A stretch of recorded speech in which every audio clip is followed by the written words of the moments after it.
You're listening to the Word Slinger Podcast, episode 133. You Can't Edit a Blank Page with Chuck Manley. This episode of the Word Slinger Podcast is brought to you by Draft to Digital. Convert your manuscript, distribute it online, and get support the whole way at drafttodigital.com. It's the Word Slinger Podcast, where story matters. Build your brand, write your book, redefine who you are. It's all about the story here. What's yours? Now, here's the guy who invented Pants Optional, Kevin Tomlinson, the Word Slinger. Word Slinger. Heyo! I recently got referred to as sounding like a nighttime talk show host by Joanna Penn, so thought I'd play that just a bit. So, hey everybody, thanks for tuning in to my show, the Word Slinger Podcast. I've gotten a lot of emails and Facebook messages and even personal text messages from people who heard my spot on the it's actually Draft to Digital's spot, by the way, who heard the spot on the Creative Pen podcast. And I dig the groovy music in the background of that thing, you know, whatever.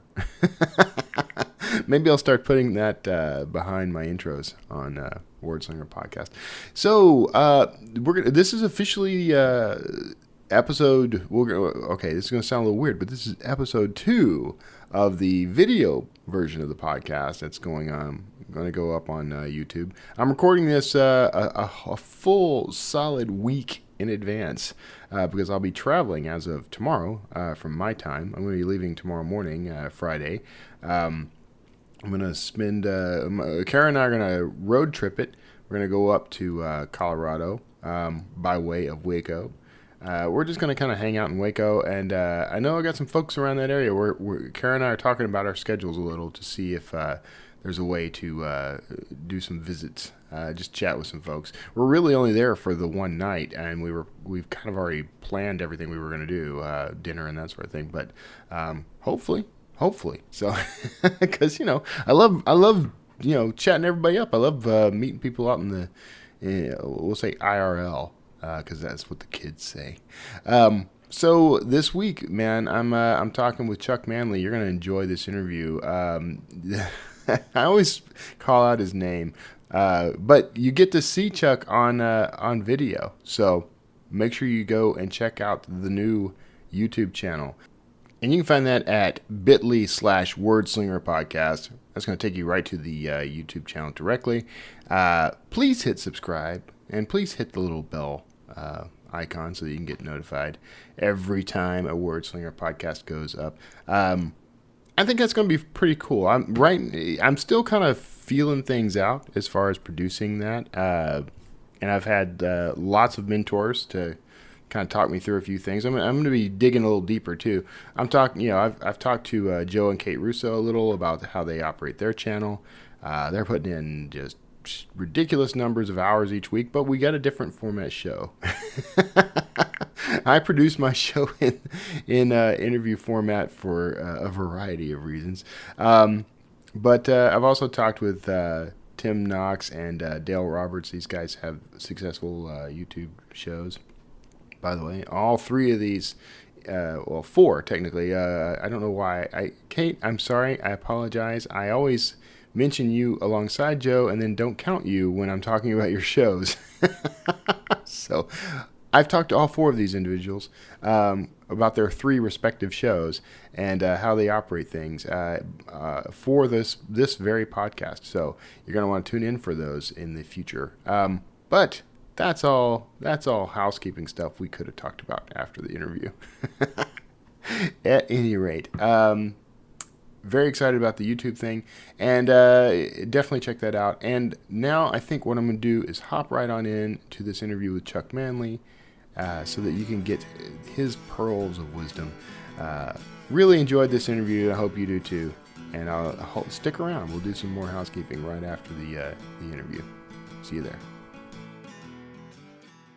Hey everybody, thanks for tuning in. All right, today I am talking to, the name is Legend, actually. I keep every time I turn around, some bozo out there that I'm interviewing is telling me you need to talk to Chuck Manley. I mean, how can I not want to talk to you, dude, with a name like Chuck Manley?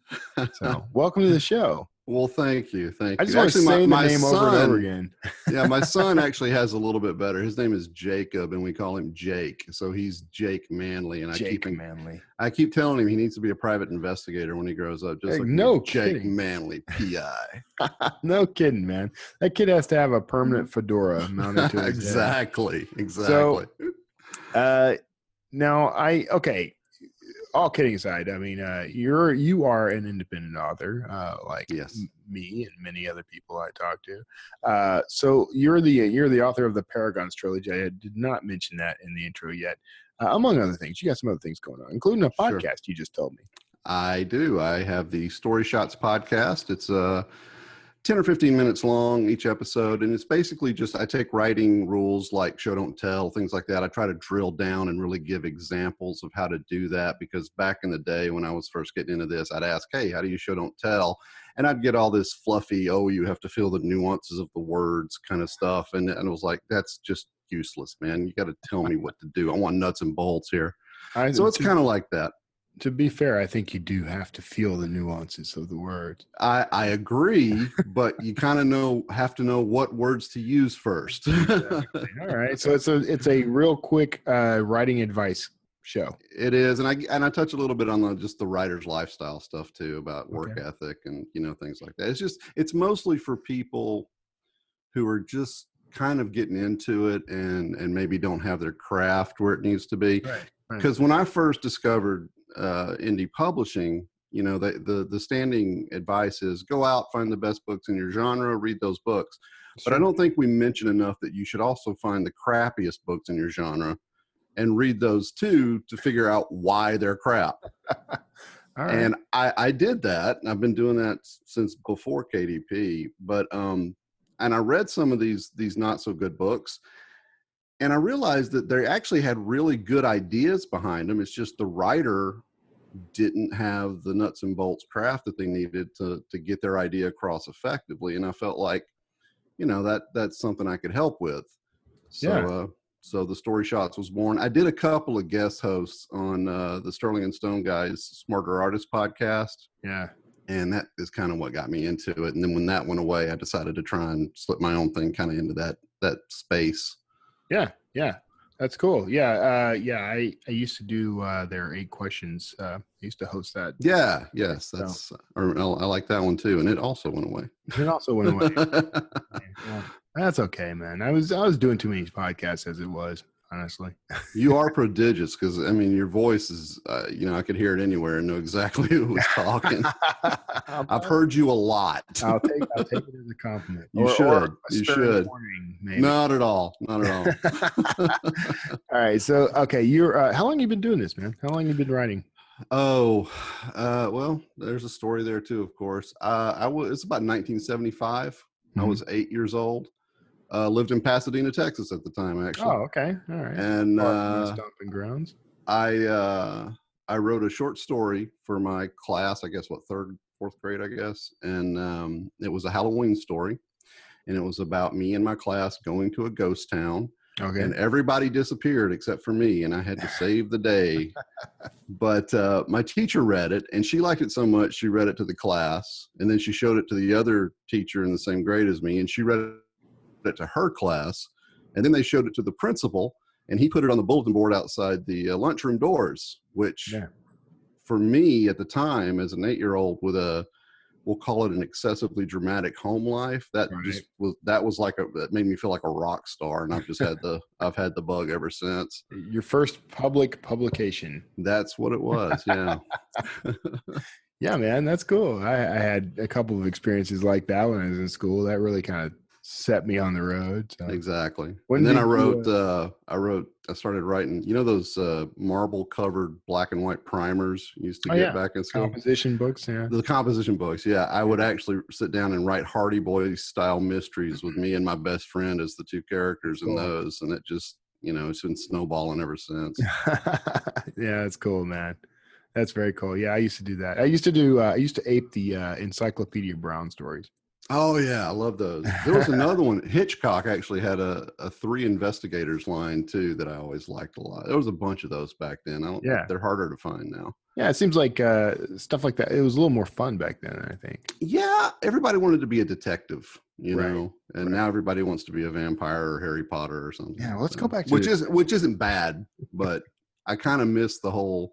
It was a lot more innocent then, you know. Yeah. You know, it was a lot more innocent then. Yeah, I'm starting now to sound they old. do, if it's like a private investigator television series or something, it's got to be dark and Right. brooding hero. Ultra realistic or something. I don't know what we're going for these days. Who wants realism? Nobody wants realism. Exactly. Reality is overrated. That's kind of why we do this, right? That's the whole point. Yeah, that's what guys.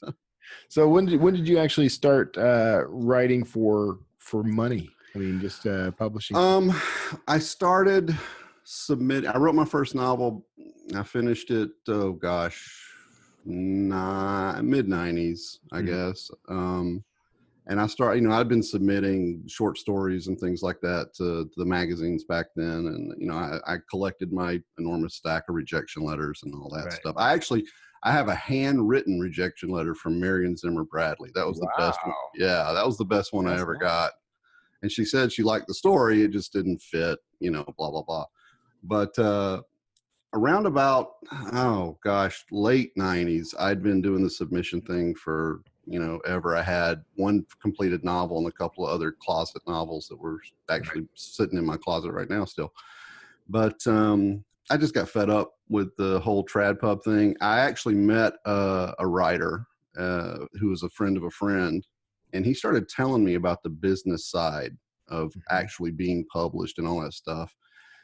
And it kind of depressed me when he started laying it out for me. He would tell me, yeah, I sold the rights to this. I optioned it to a studio, and they said they'd pay me this much. And by the time the publishers and everybody's agent and everything else, got through with it and an actual check got to him, he said he'd lost like 70% of his money. Yeah. And it was like, well, I loved writing and telling stories. So I kind of just got frustrated with it, and I sort of refocused my efforts into more personal things. I could write for friends and family. I was real heavy into RPG gaming back then, tabletop gaming. Right. So for a long time, I just wrote scenarios for role-playing games that I would give to friends and give to other friends to play at their tables and stuff like that. And then in 2014, a buddy of mine that was actually a gaming buddy of mine, he told me about an anthology he thought I should submit to, a short story anthology. The story I submitted got rejected, but through that experience getting back into the publishing world, I discovered KDP and where we'd gone with the Kindle and all that stuff, and I haven't looked back since. Yeah. I just put up my 6th book, and I'm 2 books into a space opera series, and I started the draft on the 3rd one yesterday. So wow. That's cool. It's just, been a long road, but I really like where I am now. I just got to figure out all this business stuff because I'm not businessy. I don't business well. Yeah. Well, I'm better than I was 2 years ago, and not as good as I'll be next year, but it's still very difficult for me. Yeah. I can imagine. You, how many books do you have out right now? The short story collection I just posted would be number 6, and then my first 3 is a completed trilogy. I have a box set of that, so technically I have 7. Okay. And how do you think of yourself? Are you a sci-fi author? Or are you what are you? I like to think of myself as a speculative fiction writer. Okay.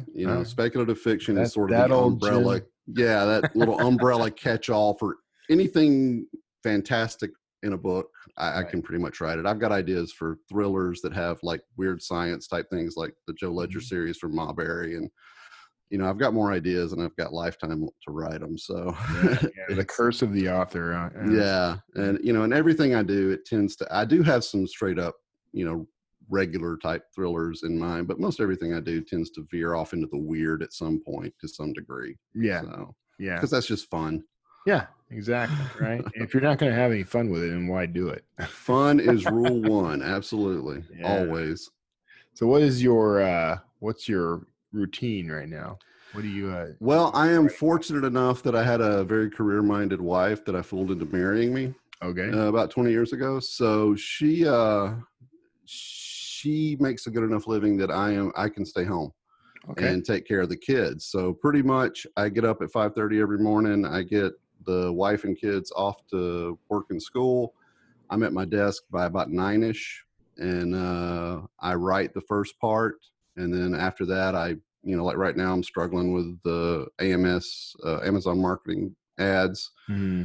And, I just do the businessy stuff later in the afternoons. Like tomorrow afternoon, I'm supposed to go to a local radio station and read some flash fiction pieces that I've got for the college radio, stuff like that. And then pick my kids up, or my kids come home on the bus in the afternoon, and I'm dad after that. Yeah. It's not a bad gig, man. No, that's the way you want to do it. I mean, yeah. Well, it's good you have kind of the buffer there, but are you how are things going? You don't have to give me numbers or anything here, but I mean, how are things going with book sales? Oh, I'll be happy to give you numbers because they're not that impressive. They actually, this year has been pretty good. It's been my best year so far. I haven't done well up to now, mainly because I was, still getting my feet wet and learning about marketing and stuff. But this is the first year that I will actually have a 4-figure year. Yeah. Which, I figure 2.5 years in, that's probably average, I would guess. I don't know. That's probably pretty average. But they recently made some changes to the KU stuff, and right now I'm seeing a dip because I think things are drying up a little bit on that respect. And but I mean, like I said, it's better than it was 2 years ago, and hopefully not as good as it'll be next year. Exactly. So this is a marathon, not a sprint. So are you exclusive? You're at KU? I'm exclusive at the moment. I actually have, now that I've got a little bit of a backlist, I want to dip my toe into the wider pool. Yeah. So the first book in my Space Opera series is coming out next month, and I'm actually I think that's how we connected. Actually, I'm gonna go with Drafted Digital to try and get myself out there in the world, because I figure they can help me with all the stuff that I have trouble with. Yeah, I think so. I mean, you still got to do your marketing and that. Yeah, but I mean, they can like get it formatted and distribute it and do all that, and that's all that. Yeah. The biggest thing is the time. If I didn't have to sleep, I could probably do all of this stuff and learn all of this stuff myself. But at some point, I have to step away from the keyboard. And according to my wife, I don't do it nearly enough already. So. Right, exactly. Yeah. I get a little bit of that myself, between the books and Drafted Digital work, I kind of spend probably a little more time than I should. Yeah, I hear you, man. I'm right there with you. Yeah. So, all right. So you're planning to go wide. That's cool. I mean, you got a strategy for how you're going to do that yet? Or is it just, you're going to do promotions of any kind, or? I will, but I'm kind of hoping I can talk to the folks at Drafted Digital, and they can sort of give me some guidance into how to approach that. Cause when you're all in with Amazon, really AMS is the way to go. Cause you've got that base that's already there to buy something. Right. So I was going to kind of ask around and get some advice before I actually, put anything out there.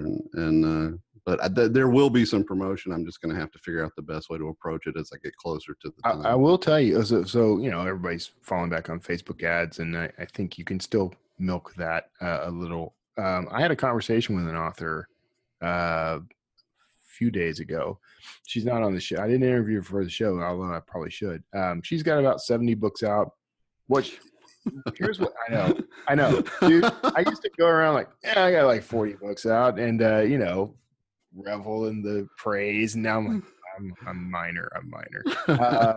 But she's got about 70 books out. And what she told me was she runs Amazon ads exclusively, even though she's wide, and she still sees an uptick every time she has an ad. That is the only one I'm running right now. I've done Facebook. I've done all the like Book Gorilla and Free Booksy. I've done all those list things, and I've never had a book bub.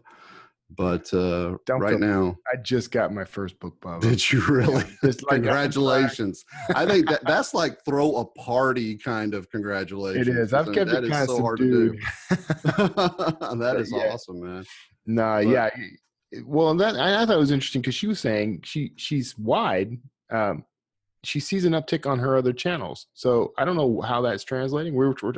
I have a theory it might be tied in because, Amazon is a search engine. So it might be tied in with, somehow I asked her if she had Google Ah, Analytics, go check yeah, and see where her traffic's coming from. And that's a good point. test it out. So Hmm. I could be. will definitely keep that in mind. Yeah, man. Yeah, let me know if you start experimenting. It's harder for me to.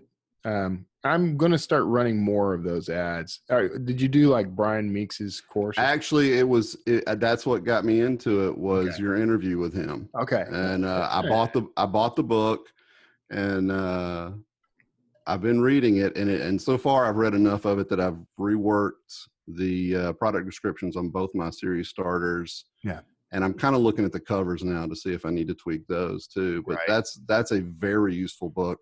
But still, as well as he explains it, the numbers. Once I see those numbers, it's my brain gets a little dizzy, No, and I start thinking whiskey tastes good. That's exactly.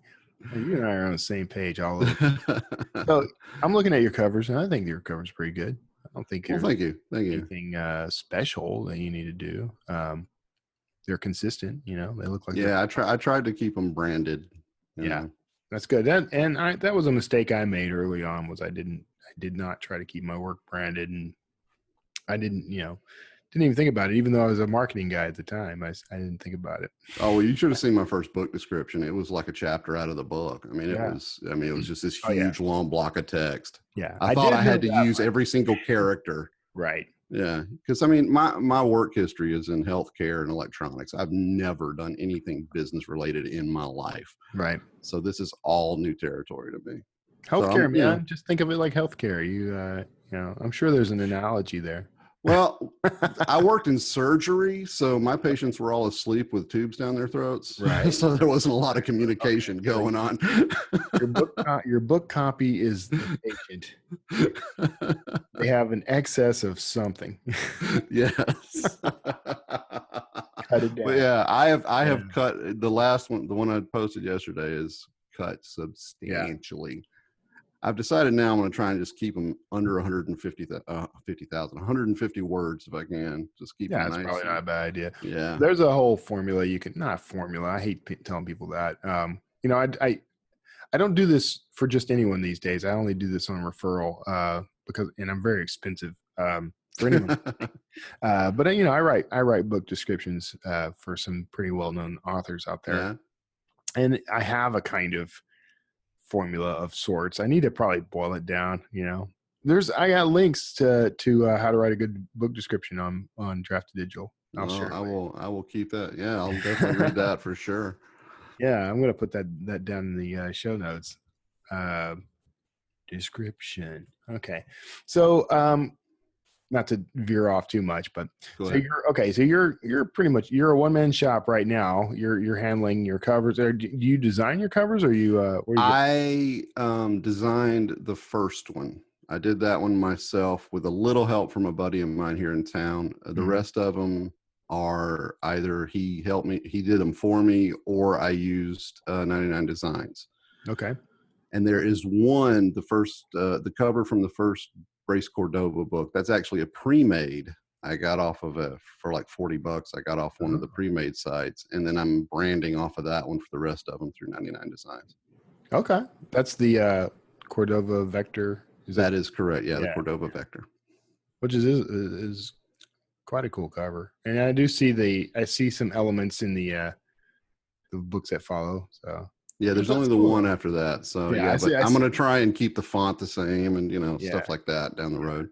There'll be 5 books in that series. So yeah. No, that I think it's a good job. It's very definitely sci-fi. It's got a great look to it. So good work. I'm looking at Walking Worlds, and the very first thing that comes up in my brain is Walking Dead. Well, yeah, I could see that for sure. But it does have that look, by the way. Like it has that. Not the bleakness of it, but it kind of looks like it might tie in. So you have at least one zombie story in that book. There's a epic fantasy story in that book that has some zombie like bad guys in it. So Okay, there you go. we'll There's your count that. tie-in. We'll There's count your that. tie-in. Good. Yeah. So you're all right. You worked in the medical field. You were a surgeon. No, I was not a surgeon. I What were was you? a cardiovascular technologist. And Okay. before that, I worked in mental health care. Okay. So yeah, basically I operated life support equipment in cardiac and trauma surgery. I see. Oh, okay. Yeah. All right. That's interesting. I have this has nothing to do with you. I have a pacemaker. Oh, well, my wife is So- actually a pacemaker specialist. oh, is she? Okay. Yeah, pacemakers and internal defibrillators and stuff I like need, that. I need to ask, and we need to ask her, like, why are they not? Is anyone going to ever make a pacemaker that can be charged by induction instead of me having to go under the knife every, 10 years? That's something that they're working on. They're trying to get it to where they're trying to make them as non-invasive as possible, where basically once they're in, you slip it in the pocket, you stitch them up, and they're fire and forget. That's you what don't I ever have want. to go back in. That's what I want. I'm not looking Yeah. forward to having to go back. And No, it's a pain. It's a huge pain. we're so off trail. So Don't worry about it, man. you're writing primarily sci-fi. You're speculative fiction. Okay. Yeah. Right. I'll give you that one. Well, like the Cordova books are very much space opera, 100%. Right. It's Firefly with aliens, basically. Oh, okay. That's the tagline. The first book, though, the first one I did in KDP, I made the mistake of it doesn't fit real well into one genre. Okay. It's I like to call it my science fiction thriller with superhero icing and horror sprinkles. Okay. It's a big cupcake. My science, Right. yeah. And so it's got a little bit of everything in there, but it also fit, it fits in Amazon under the superhero and contemporary fantasy categories. Right. So I've got some in the fantasy set, I got some in the science fiction set. So I just put that speculative fiction umbrella over all of it, and I get bored writing in one genre. Right. That's actually where the Walking World story collection came out, because between books, I'm sick of sci-fi. I'm going to sit down and write an epic fantasy short story to sort of cleanse the mental palate before I go back to the next book on that series, So then I just collected all those into a book, and I thought, well, let's just, really that's an experiment. Because I went and looked at short story collections, and they're all centered around a theme. Right. And I was kind of like, well, a lot of people who read sci-fi also read fantasy. There's a lot of crossover. So I thought, the hell with it. I'm going to throw it out there. I'm going to see if people like the variety. They can kind of pick and choose, and just kind of see how it does. So. Right. That's that's a familiar sounding story. Oh, I kind of went that route. All right. So you're what you got? You said you got another book in the works right now. yeah, it'll be the third book in the Brace Cordova series. It's called Okay. The Cordova Pursuit. All right. So when you are you write every single day, I take it. Pretty much. So I'll take the weekends off sometimes, but depends on what's going on with the family when Do they're you have home. like a word count you're aiming for, or how do you? I gauge try. progress? I have a hard time sleeping if I don't hit 1,000 words a day. Okay. If I hit more than 2,000, that's a really good day. So that's kind of that's a good pace for me. That's and I tell people, man, we come across a lot of folks who are pretty obsessed with they want to do like 5 or 10,000 words a day, and how to do 5,000 words an hour. Like I want to strangle Chris Fox.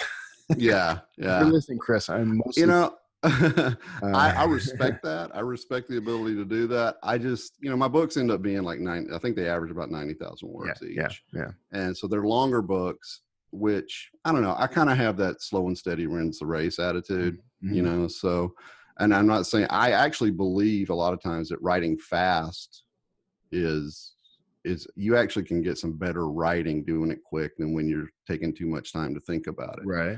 Because I know that when I'm really into it and I get in that zone, I put out good stuff, and the copy is pretty clean. Granted, I've been doing this for 40 years, but still, I think that once you hit that certain mental groove, that you just, the words just come. And I think guys like Chris, they know how to get into that groove and stay there. Right. Yeah. And that's my problem is I get distracted. And I want to be clear. I didn't mean to sound like I was criticizing 1,000 words a day. I was going. Oh, no, no. Make the I know point you weren't. I know you weren't. No, I'm just saying I wish I could do that. Yeah, I mean, yeah. that's, you know. And that's the thing. I think if people can commit to any number, even if it's 500 words a day, Yeah, I agree. You're going to have good output throughout the course of a year. So Yeah, everybody's life is different too. You know, I do that many words a day because I can, because I'm fortunate enough to be in the situation I'm in. But you know, I've talked to people who are single parents and have full-time jobs, and you know, they're lucky to get 250, 300 words in a day. Right. But I tell them, well, just keep doing that. You know, at the end of 365 days, you got a novel. That's you right. know, so that's right. It's like it's my loose change theory, man. Because everywhere I that's go, a good I one. pick up. You know, anytime I see a penny or a nickel or whatever, I pick it up. And you know, maybe some days I only see a penny, but at the end of a month, I might have picked up $20 and change, just because you know some days are better than others, and you know, as long as there's that forward progress. Exactly. It's all about forward momentum. That's the catchphrase. And you know what? The backspace key is your enemy. It really is. Right. You want to elaborate on that? Tell me what you mean. Well, you know, because like I'm better about it, but I remember a long time ago when I first discovered word processors. Because I started out writing pen and paper, then I went to typewriters, then word processors came along, and I started using those, and I realized, wait, I just misspelled that word. Holy crap! I can just go dap dap dap and fix it. So for years I did that, and then when I started doing this professionally. I guess I can say that now. Yeah, I can say that now. Yeah, you're making money at it? I am making money at it. So there you go. You're doing it professionally. I realized that I was kind of editing and at the same time, and I realized how much time I wasted going backwards when I should be going forwards and just correcting it, you know, in the editing phase down the road.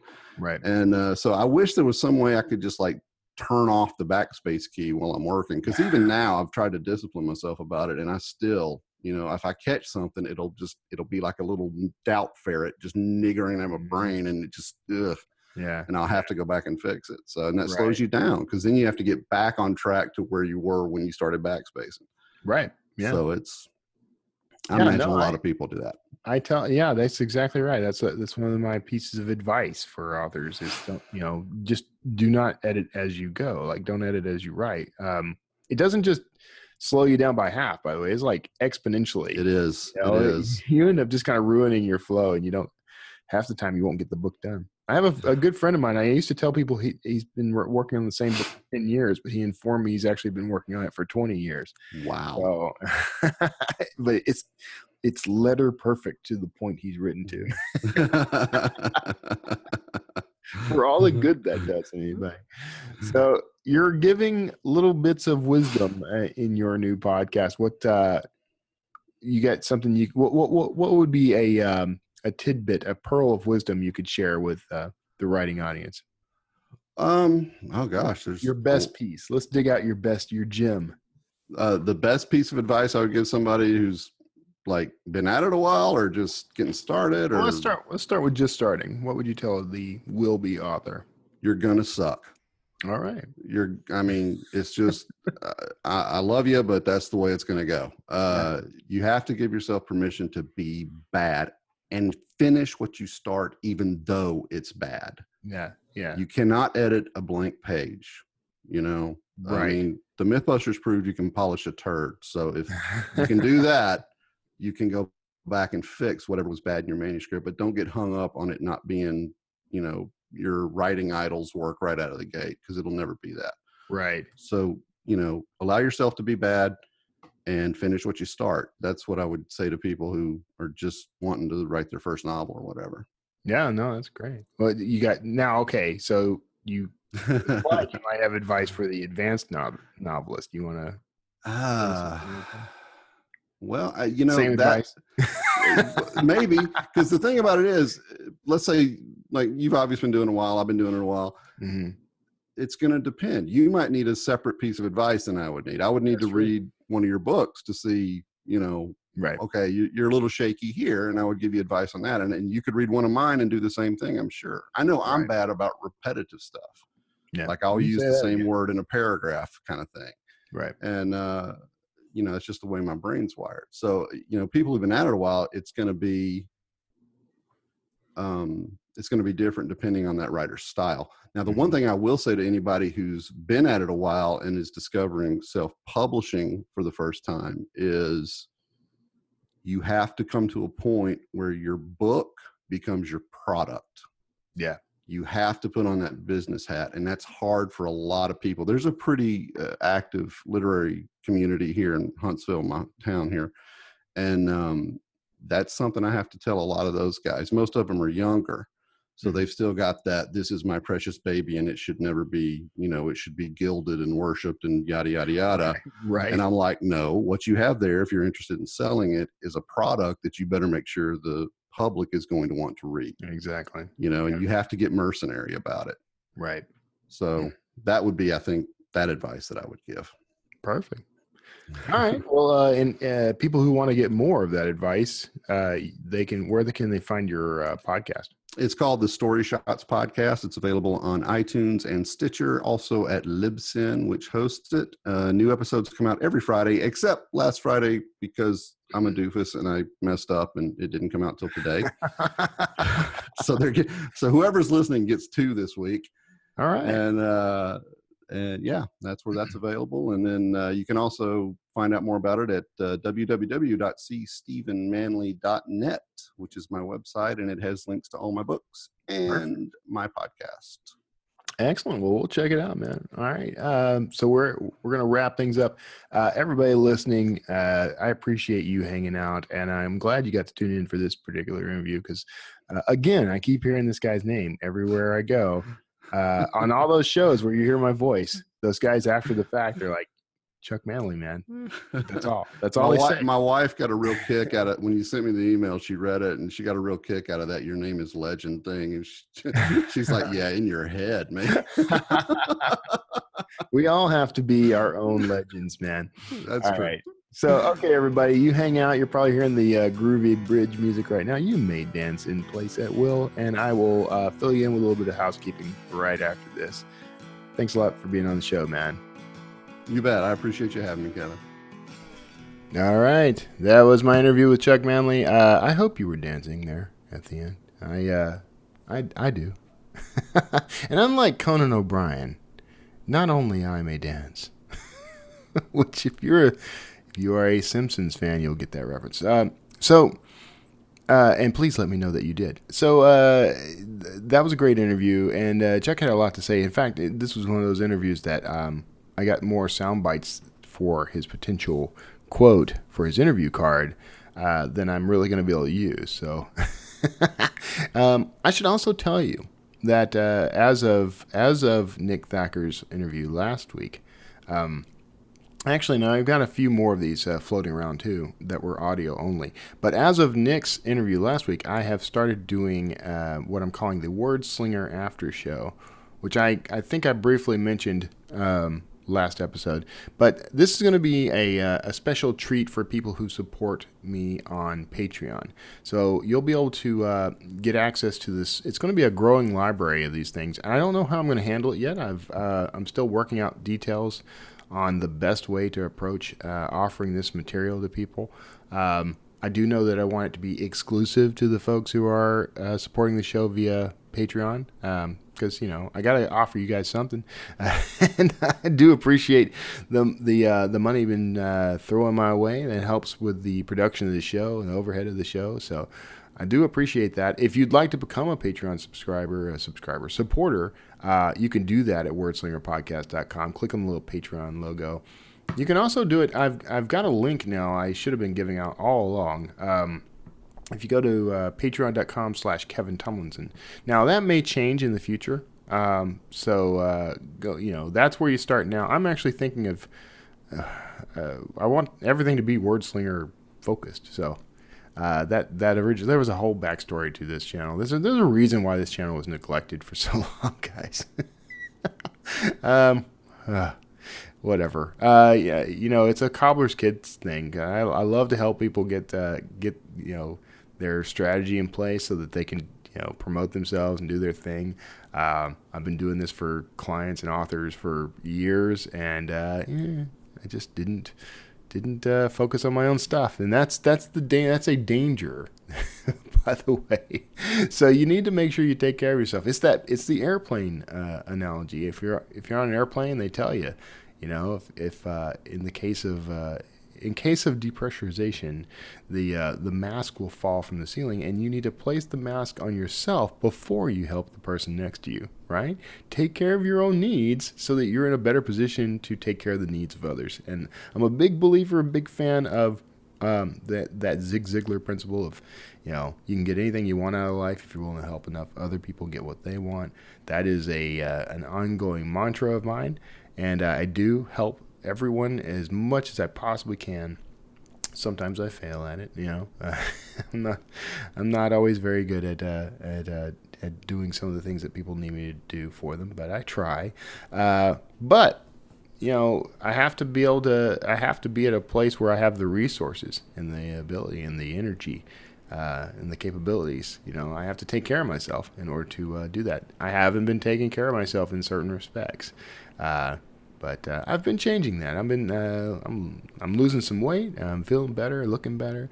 I'm getting a little more exercise. I need to get a lot more exercise. And, I'm taking care of other parts of my life as well, including the Word Slinger podcast, some of the deficiencies there. So, and it's all for you guys. I mean, it's for me. I'm not going to lie to you. It's for me and for Kara, for our family and for my career. But, you guys are a part of that, so I appreciate you sticking around. If you want to support the show on Patreon, please do that. Go to wordslingerpodcast.com. It's the easiest way to do this. Wordslingerpodcast.com. Click on the logo. That's always going to link to the most current version, whatever I decide to do in the future, so you'll be able to do it there. All funds are appreciated. They do go toward the overhead of the show. You can also support us on iTunes. If you go to iTunes and look up the show, you can leave a review. 4 and 5 star reviews are kind of cool, and they help with the discoverability of the show. So if you don't mind, pop in there and leave us a review. And tell me what you like about the show. Tell me what you're getting out of it. Not just this episode, but tell me what the show means to you, how it's benefiting you in your life and your career. I'd love to hear that. Above and beyond that, you can also support the show. This is my favorite way. As you may or may not know, I am a best-selling and award-winning thriller author. And you can support me and the show, if you check out my books. If you go to kevintomlinson.com/books, you can certainly pick up a copy of something worth reading. I got a catalog of there should be close to 40 books on that page. Some go in and out of circulation as I try different strategies. It's just the way it is. But you can definitely find everything that's current on that site, including my Dan Kotler thrillers. There are 3.5 of those right now, 3 full-length and a novella. I've got a 4th full-length that is in progress if I can ever stop traveling. Actually, I've been doing a lot more with it. This one's different. I'm just going to throw that out there. I'm doing some things a little different with this book. If you've been paying attention to me for any length of time, you know that I do crazy little challenges here and there. So I'm doing some different stuff with this book, and that has slowed things down just a little as I kind of figure a few things out. But I think you're going to enjoy the result. So definitely check out my books. And if you've read anything of mine, I'd appreciate reviews on Amazon in particular. Goodreads. There's kind of a better integration with Goodreads and Kindle right now. I had to pause and clear my throat. There's a better integration now with Kindle and Goodreads, so that you can. There's a whole tracking thing going on. I haven't really dug in to find out what the benefits of that are for the author, but I'm guessing there are going to be a few. So pretty cool stuff. At any rate. Next up, I'll be back from Colorado Springs. I'll be producing. I'm going to try to do this again, actually. I think this is very beneficial to produce like 2 or 3 episodes in a week. And that gives me a gap. As long as I can continue to do at least an episode a week after that, then I'm always got a buffer, right? So thinking smarter, doing smarter stuff. at any rate, we're going to go ahead and wrap things up. Thank you so much for tuning in. I hope you're having a wonderful week and weekend. And please be careful out there. Take care of yourselves. A word on, there's a lot of crazy stuff happening. I just saw a news story today about 2 kids who were arrested because they had been planning an attack on their school. They were going to use explosives. They were targeting specific teachers and specific students. And, thank God someone heard, someone noticed, fellow students, heard about this and reported it, and it was stopped before it happened. We live in an interesting time, which is an ancient Chinese curse, but it's also the reality of it is there are a lot of crazy things happening in the world. I've had this conversation with my wife several times, but we can't allow ourselves to be locked away, to stop living our lives for fear that by living them we're going to see their end. If we're going to meet with tragedy, we're going to meet with death basically out in the world. These things are beyond our control. So the best that we can do with our lives is to decide, this is how I live, this is what I stand for, these are the principles I live by, and I'm going to go out and live, and whatever happens I will deal with as it happens. You can't stop the random tragedy from happening. You're never going to be able to stop the guy who decided to plow through the crowd in his van. You can't plan for that. You can't plan for the kids who blow up their school. You can't plan for airplanes crashing into buildings. You just can't. You can't plan for it as an individual. You may be in a position, maybe you're with the CIA, FBI, Homeland Security. Maybe you're with one of the alphabet agencies, and you're in a position to plan for that. And God bless you. I hope every success for you. If I can help, let me know. I don't know how I could, but thriller author. As individuals, we have control only over who we are, the choices we make, and how we deal with the consequences of those choices. That's really pretty much all we have actual control over. So it's all about our choices, all about our sort of inner dynamics, our principles. And if you lead a principled life, if you lead a purpose-driven life, to use one phrase, but I mean, if you decide who you are and how you respond, you can practice your responses in advance, even in your head. So spend no time worrying. Spend all your time developing those principles and deciding exactly who you are and how you react, and what your choices are going to be. And you're going to live a pretty fulfilling life. So that's just something I wanted to throw in at the end. And I sorry if it kind of dragged on a little, but I do appreciate you sticking around to hear it. Hope you're having a great week. Hope you're having a great weekend.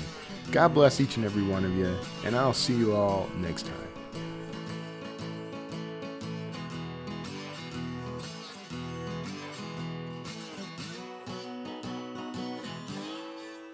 Word slinger.